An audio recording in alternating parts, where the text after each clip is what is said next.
Hey guys, welcome back to my channel. Today I'm going to be doing my honest After We Collided movie review. I am not going to talk too much in this intro. I'm just going to get straight into it. So without further ado, let's start. Okay guys, so I'm going to go ahead and start by just saying that you can obviously tell that in the movie, they obviously had the fans in their ear when they were making it. You can totally see it by just their sexual relationship. You can see that it totally intensified from the first movie. In my personal opinion, I felt like the beautiful parts of the relationship that was shown in the first movie were kind of stripped away. And what we were left with was just this couple that fights and has sex, over and over again. And it's just obviously they, if you read the books, those parts are, in their relationship, in Hardin and Tessa's relationship. But because the movie was so short, which is another problem that I had, and the books are so long, it almost was just like the whole movie was like that, and they didn't show the beautiful parts of it. And in the first movie, they had the cute, fun, sweet parts, but it wasn't it was just almost montaged away, montaged in the first movie.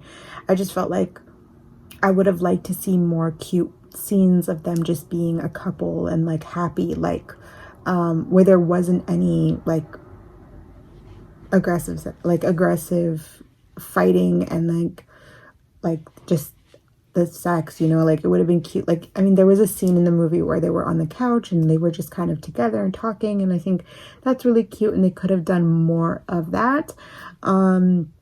But yeah, I just feel like they kind of lost sight when they heard so much feedback from everybody, and I just think they kind of lost sight of where they were going.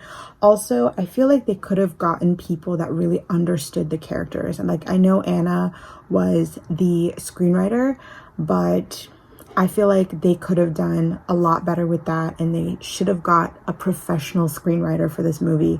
I think it would have done them wonders. It just wasn't written well, in my opinion. I just feel like they could have done better, and they didn't. Yeah. So another thing that I was just thinking about is because the book was, or the movie was so short, it wasn't ridiculously short. It's just that there's so much information in the book. There's just no way they're going to fit it all in that movie for the amount of time that it has. It was just such a long, detailed book, and I felt like the whole kind of time of how much they had kind of set them up to fail in a way. I felt like they took out a lot from the book, and that kind of contributed to the movie kind of not being as great as it could have been.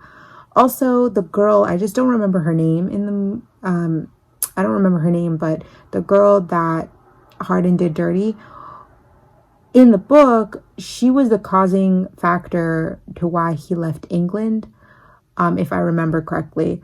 But in the movie, she's just a student at the university. So in the book, she's from England, and she, there was a whole thing about, I don't want to even spoil it for you guys. I'm just gonna say there was a whole reason, she's one of the reasons why he had to leave. And they don't meet again until he goes back to England. Whereas here, she's just a student at the university, and she's at a party at the frat house.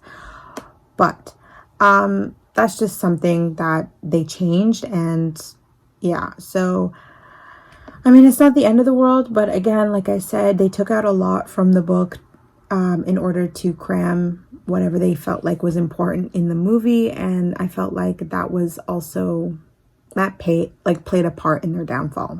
I'm just saying. Also, another thing that I wanted to talk about was the transitioning scenes from the film. One of the parts that I didn't understand or quite was her scene where she was carted away in an ambulance to the hospital. She was taken to the hospital, and then the next scene you have her in a wheelchair, and then all of a sudden she walks into the apartment all fine and dandy. And I just feel like that was really kind of weird and unnecessary. And I felt like there were just weird parts like that. I felt like really the core of the problem was that it was rushed, and I felt like they just were putting things there that didn't need to be there.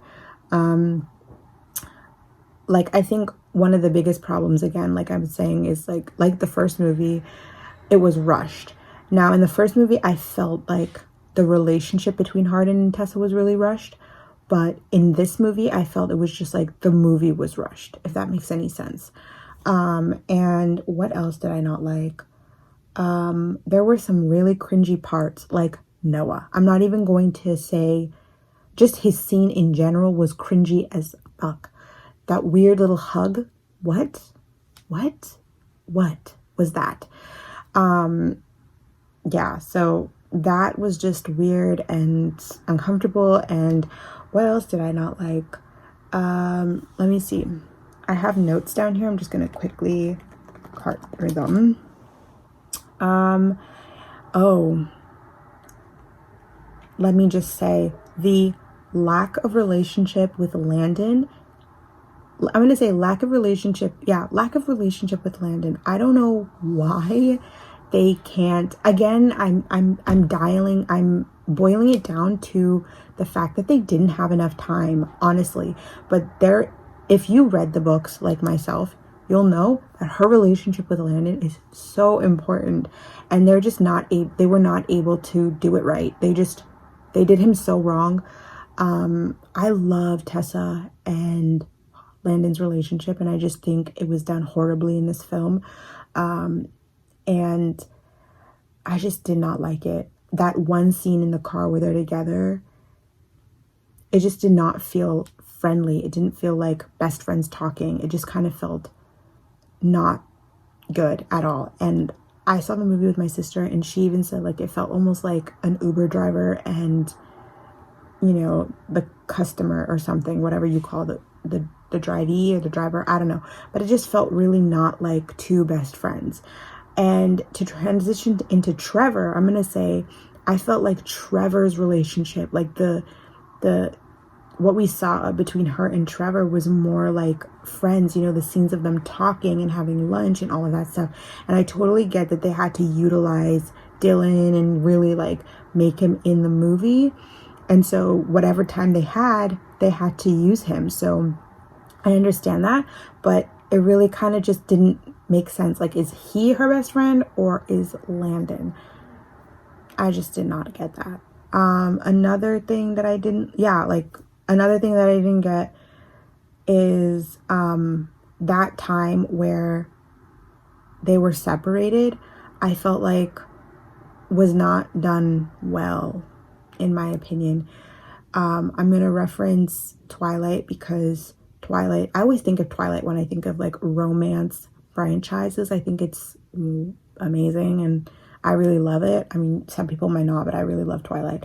And I just think like, if you think of that time where Bella was away from Edward and just kind of the way she was just like that time made her and how much she was suffering, and just kind of like the transition scene of all the months that she was away, that was just so beautifully done.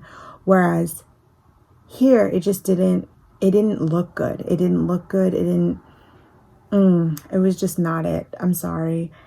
I really liked, so if I'm going to go into what I did like, I will say I did like, I don't know, like that's a stretch, but I'll say Molly's acting, so Anana's acting, sorry, not Molly's acting. Anana's acting did improve for sure from the first one. In the first one, she was just cringy.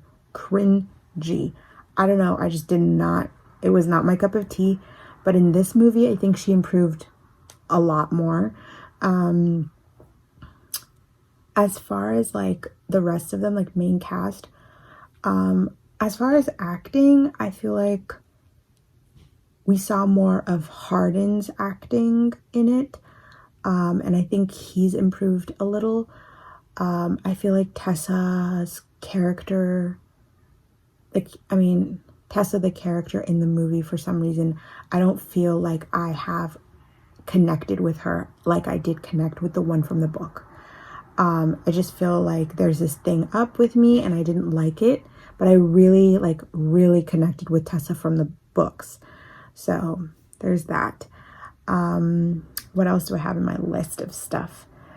Yeah, so like, I guess to wrap it all up into a package, I would say overall I felt like the movie, this series, I personally feel like they should have done it maybe with Netflix or another distributor or something like that to make it look like, to make it better, to make it, I just feel like when something is this big, something that's so loved by so many people, you have to do it right. And I just feel like maybe this isn't the time for it.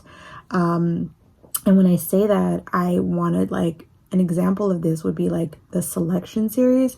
Love the Selection series. Look out for a video on that. That's coming soon, hopefully. But the Selection series is going to be adapted by Netflix, and they previously were trying to make it into a TV show by CW. They made 2 different pilots with 2 different casts, and they just flopped. They weren't picked up. But now they're going to be made into movies with Netflix, and I'm so excited. And I'm just, maybe this is the time. Hopefully they do it justice, hopefully. But I'm just saying, like, maybe this wasn't the time for After. Maybe they should have held out for something, you know, better, like a better distributor, because I heard and I'd seen so many things about how Anna was having so many problems with distributor and just how things weren't falling into place. I feel like maybe she kind of had this vision of having her movies in theaters, but maybe it being on a streaming site would have made it a lot better. I mean, it's quality over quantity, I guess. So I don't know, maybe I'm just crazy, but I just feel like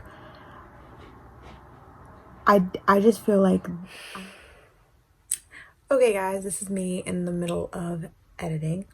I think I forgot to mention that I really think that they needed to get people that truly understood the characters, especially Hardin's, and understood the story, instead of having, you know, Anna have to write the script because she's the creator of these characters. I felt like she really needed to find someone that had experience in making movies and screenwriting and all of that stuff, that understood her characters, someone she could trust, to bring these characters to life the right way and the proper way, while also finding a director that really knew what they were doing and really knew how to make romance movies, and just kind of like be better. So yeah, that's all I really wanted to say. I just feel like I didn't say that the right way and while I was editing. Anyways, yeah, back to the video. I'm slightly disappointed with how this all went down, and I would have really liked it if it was a huge success. I'm obviously going to keep writing it out and keep seeing what the rest of these movies have to offer, but I don't know. I'm going to do updates on the other films, so look out for that. I definitely want to see how everything kind of ends and see what happens. They did get a new director. I can't remember her name. It is a woman this time. I know that they're filming in Bulgaria currently, and unfortunately, I just found out that Shane is no longer a part of the cast. So apparently they're recasting Landon. I have no idea why. Honestly, I don't know why. Maybe it's his personal preference. Maybe he doesn't want to be a part of the project anymore. Or maybe this is on the production end. Who knows? I hopefully will come back to you guys with more information about After We Fell, and I can just give you guys more info about everything, the last 2 movies. But that's pretty much everything that I can kind of remember right now. I hope you guys enjoyed this video. Give it a like and make sure to subscribe if you want to see more. I don't know why I put it like this. Subscribe if you want to see more. Thank you guys so much for the love and coming back to watch my videos. I really do appreciate it. Comment down below what your honest, truthful opinion about this movie was. Like, was the movie everything that you wanted it to be, or were you disappointed? Because I don't know. Let me know in the comments. Let's talk about it. I love talking to you guys, especially about After. Anyways, you guys, thank you guys for everything, like I said before, and I will see you all in the next video. Bye.